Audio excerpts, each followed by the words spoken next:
So I want to finish up with this, this story.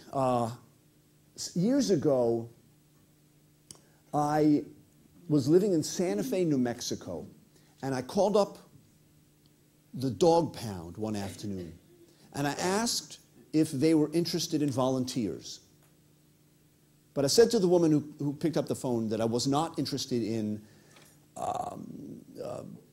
swabbing the decks, or pushing papers around, or fundraising, or any of that stuff. All I wanted to do was come in once a week when I was in town and play with the dogs. I just wanted to go from cage to cage administering tummy rubs. You know, toss a stick around with them out in the backyard, feed them fistfuls of those little doggy biscuits they had in a ceramic jar at the front desk. I would just like stuff my pockets, and I'd go in there. I was like the Pied Piper. So she said, come down anytime you want. So I did. And after a month of volunteering there, I asked one of the guys who worked there, how come there's never the same dogs here from one week to the next? He said, well, 50% of them find homes. The other 50% wind up in the landfill. Yeah.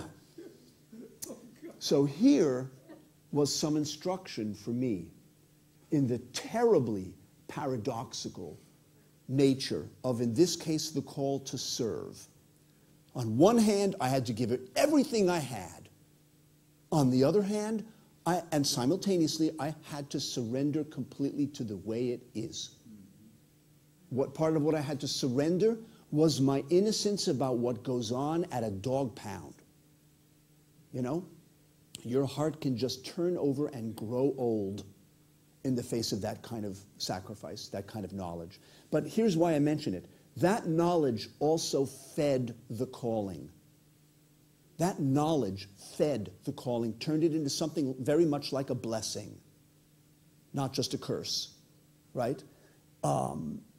Not just one from the too much information category, though God knows that was a shining example of it. And so this was the upshot. Now when I went into the dog pound every Tuesday, I continued to love the animals as shamelessly as ever, but now I never knew for which of them it would be the last love they ever got.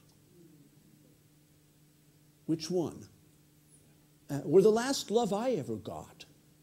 You know what I'm saying? You never know. Driving home from the dog pound one Tuesday, somebody runs a stop sign. You never know. So what happened is that when I went in there now, I paid exquisitely more attention.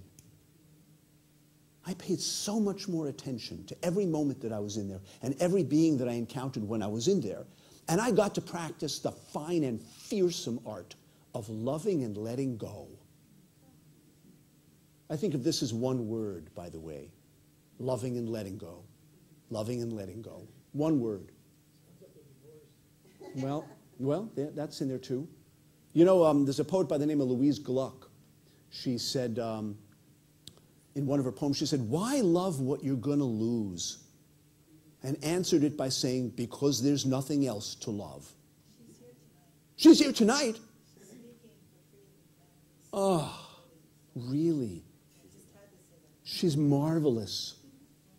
Her stuff is marvelous. She also grew up in the same town I did. Okay, are we out? 3-4 minutes. 3-4, perfect. Okay. Okay, I've got one more thing. Another animal story. I think a word that beautifully describes what happens when you follow a call is a word I ran across in a book called Free Play by Stephen Nachmanovich. And the word is heartbreak through. One word, heartbreak through. Okay? Beautifully captures the paradoxical nature of the call, of any call. Heartbreak, breakthrough. Okay? So this is the, let me plant a scene in your mind. When I was a reporter at the Cincinnati Enquirer, one of my favorite stories that I wrote in the years that I was there was a story on the circus coming to town. This was Ringling Brothers, came to town on a train, and I went down to meet them, and in a fit of journalistic zeal and therefore short-sightedness, I let the animal trainer of Ringling Brothers convince me that riding bareback on an elephant at the head of the Barnum and Bailey Circus Parade through downtown Cincinnati at lunch hour would add color to my story. The only way to get up on the elephant was to use a ladder. The only way to stay up there during the parade was to hang on to the elephant's ears. Oh, so those of you who have ridden bareback on elephants, you probably know about this already. But elephant ears have a very unpleasant habit of flapping a lot, especially when they're hot. All right? And, you know, we're talking elephant ear flaps here, you know. This is not like kitty cat twitches. That I could have handled, you know. So the only way to stay up on the elephant during the course of the parade was to remain extremely flappable.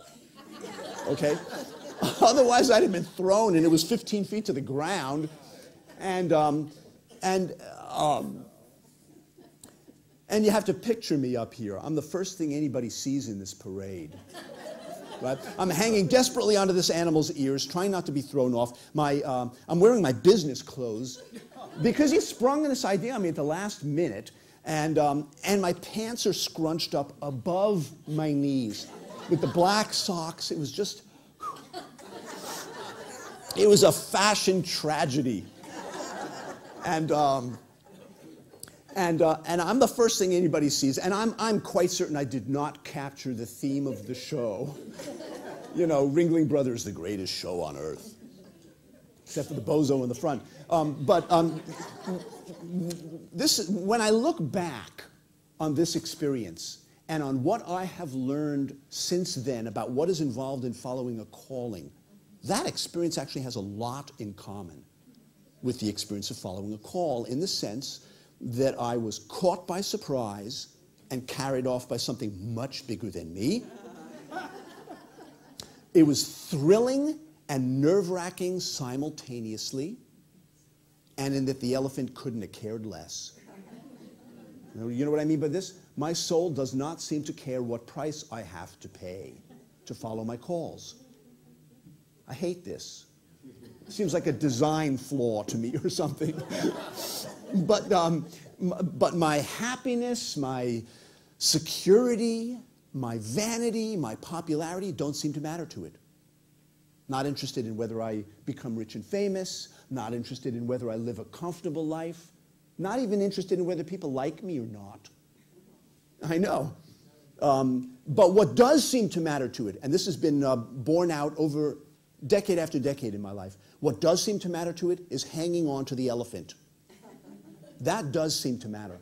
The willingness, the cussed determination to hang on and go for the big ride.